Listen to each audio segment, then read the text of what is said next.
Hello everyone. So இந்த வீடியோவில் என்ன நான் உங்களுக்கு காட்ட போகிறேன்னா, இது வந்து ஒரு பழைய மியூசியம். 1990 1900 இல்லை 1300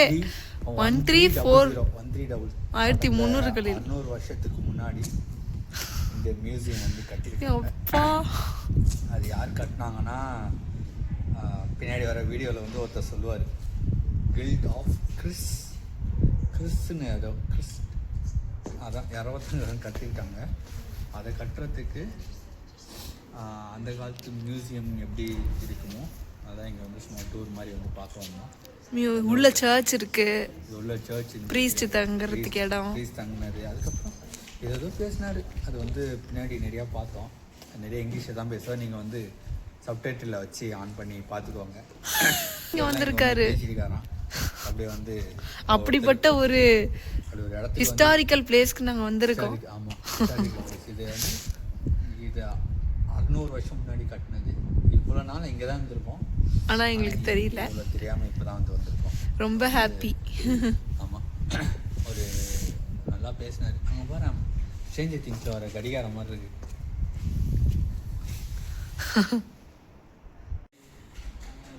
That little structure up there, at first I thought it was like a pigeon house or something like that. It's not. It's so, before they had a proper fireplace, they had a pit in the floor where they just burned wood, and then obviously they needed kind of ventilation so it didn't objects. So you've got behind the Christmas tree, there's a water butt there. That's from the 1700s. It's made out of lead, so they didn't realise they were poisoning themselves whilst they were drinking the water from that, which is quite ironic. I'm just going to go over to this little statue over here. So, this is a water fountain. It was originally by the clock tower in the centre of Leicester, but then someone stole it. So this is a replica of that one. It was put in Victoria Park, and then someone tried to steal it again. So we had to put it here so no one takes it, basically. It doesn't work, unfortunately. What's supposed to happen is every 15 minutes, you see the two things at the top? They're supposed to hit the bells, and it'll make like a nice chime noise. So that's what that's supposed to do. Great. As I said, built back in 1390. So this is the original bit that you see here. You see that timber beam there? That separates it. So it was originally here, and then they expanded it that way in 1450. So it was built by the Guild of Corpus Christi. This is their symbol here. So they were kind of, if you think of trade unions today, that's what they were in medieval times, basically. And they would look after their members, and they kind of give each other money when they needed it. But this was a religious guild, which meant they worshipped in the cathedral next door, and they wanted somewhere to kind of socialise and have fun. Obviously, they didn't do that in the cathedral because it was kind of like drinking and stuff like that. Not very holy things. So they built this hall to do that instead.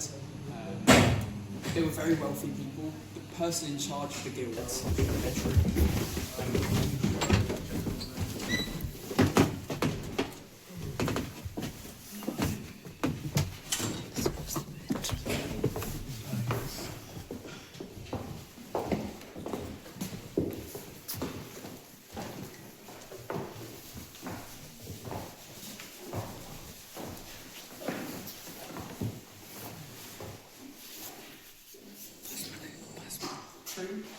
So, let me just check things. Where the priests used to sleep, and obviously we've got the cathedral next door. So there's sleep here, and then just worship next door. Catholics believe in the idea of purgatory. You don't go straight to heaven or to hell. You're kind of in like a waiting space in between. It's like a waiting room, basically, because God will make a judgment on whether you go to each one. And it's assumed that most people have done some good stuff and some bad stuff, so it takes a while for God to like figure out where they're going, basically. So what the guild, so the people who built the hall in the first place, they would pay priests to sleep here and then kind of pray for their dead members, so people who used to be in the guild, so they could go to heaven quicker, basically. But this was a very Catholic idea, so again, King Henry VIII, he got rid of it all, and the priests lost their jobs. So it became the library in 1633. originally, all the city's books were in the cathedral, but they ran out of space, so they moved them all over here. So there's about, I think there's 800 books here, if I'm not mistaken. They're very old, very ancient texts. I think there's Bibles here, there's medical textbooks, there's all sorts. There's a Bible from the United States in like a Native American language, so there's this Bible over here, which is supposed to be haunted, which is quite funny. What's supposed to happen, I'm not allowed to touch it, but unfortunately what's supposed to happen is someone will turn the pages, and then they'll come back the next day, and they'll magically have turned back to the pages before they were turned. So they just kind of turned by themselves, which is quite funny. There's a figure who's called the White Lady. She's supposed to be like a hooded figure, and she's supposed to be seen from here, from the street below. So people see like a lady wandering the halls, like a really ghostly figure. Has anyone ever seen them? People have said they have seen them, yes. What was a recent sighting? We've had recent ones like literally last year, this year. Yeah, they'll kind of like, obviously, it's whether you believe it or not. It's quite fun. In Leicester, there was about 3,000 people, whereas now there's 450,000 people. So back in the day, everyone knew each other, or they could find each other quite easily. So if you were on a jury that helped convict someone, the family of the person you convicted would take revenge for you doing jury duty, basically. So people would get beat up or kind of even murdered for being on the jury. So people didn't want to be on the jury, basically. So they brought them up here, and then the court would be downstairs, and they could kind of hear everything that was going on without being seen, so they wouldn't get attacked for basically being on the jury. So that's why we have this room. If I could borrow you, would you mind just put your hand on there while I move this chair out of the way? Thank you. Cheers. Yeah, you can just have a look at that. So this would be their view. They could like hear everything that was going on without being seen. Oh. So I can see the church. So they're really important to the hall because they helped basically save us. So the hall was going to get demolished in the early 1900s because the city hall moved. So the one we have today moved to there in 1876. So the hall wasn't really used for anything. So they managed to petition the council and say, look, we'll refurbish it. If you give us the money, we'll refurbish it and it'll open as a museum. Obviously, this is the museum that we have now. So it opened to the public in 1926. So it's 100 years old next year, which is pretty cool. Obviously, you can't demolish these sort of buildings now because they're protected. But back in the 1900s, you could just demolish old buildings and build new stuff for it.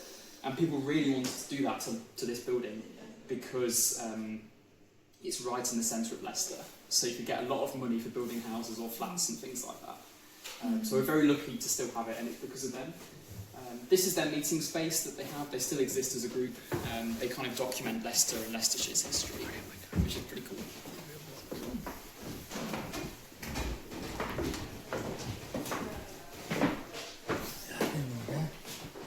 தெரியலையே.